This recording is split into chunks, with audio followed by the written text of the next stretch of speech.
A lot of our clients may wonder exactly how much preparation they're allowed to have when they go into a deposition or go into trial. And sometimes they wonder whether the other side has actually been, uh, you know, coached by the defense attorney or told what to say. Now, there is a line between coaching a witness and actually instructing a witness what to say.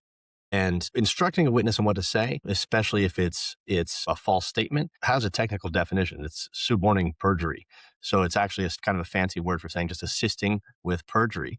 And that's something that attorneys absolutely cannot do. You cannot tell your witness what to say, certainly if it's not false, or certainly if it's false.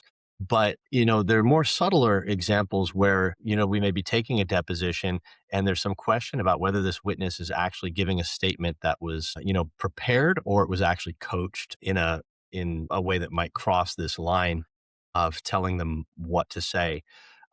This has become, I think, a bigger concern in sort of this post-COVID era of conducting depositions, where we do a lot of them remotely, a lot of them over Zoom. So all that we see is pretty much what you all see right now, somebody's face on a screen, and you don't really know what's going on in the rest of the room.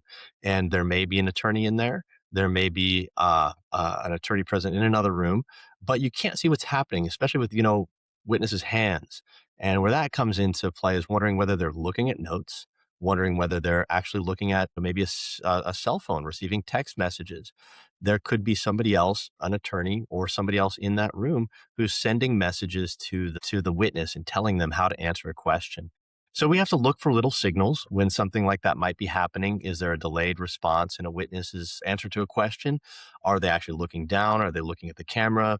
Are their hands visible? Sometimes in depositions, we will ask the witness to actually spin their laptop around and show us what the room looks like. Is there anybody else in there? If we suspect that there's something going on, or if they have a cell phone, we ask them to turn it off. I have been in a deposition where I've seen somebody actually look down at a cell phone and then ask to change a prior question.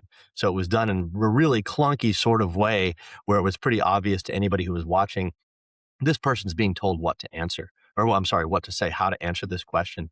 I've also been in depositions where we've taken a break and a witness has left the room, spoken with an attorney, and then has come back to the deposition and asked to change a response or modify a response. It's kind of up to the discretion of the attorney, I think, on how to handle those sorts of situations, how seriously to take them. Obviously, it is serious anytime somebody's being coached to change an answer. Depositions and witness testimony should be coming entirely from a witness's own recollection.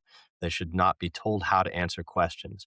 Now, there's a line between clarifying and actually answering in a completely different way.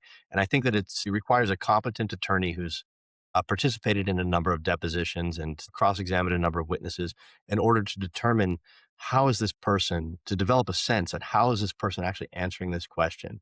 Are they answering it in a way that sounds like it's clarifying, or does it sound like it's actually changing an answer? And then making a decision, a judgment call. Is this something that we should call this person out on? Should we wait and see if this happens consistently throughout the deposition? How important is this portion of the testimony? So I do think that when it comes to these sorts of situations, it does require an experienced attorney who can actually judge these situations accurately and effectively and make calls. Is this something we should pursue or something we shouldn't?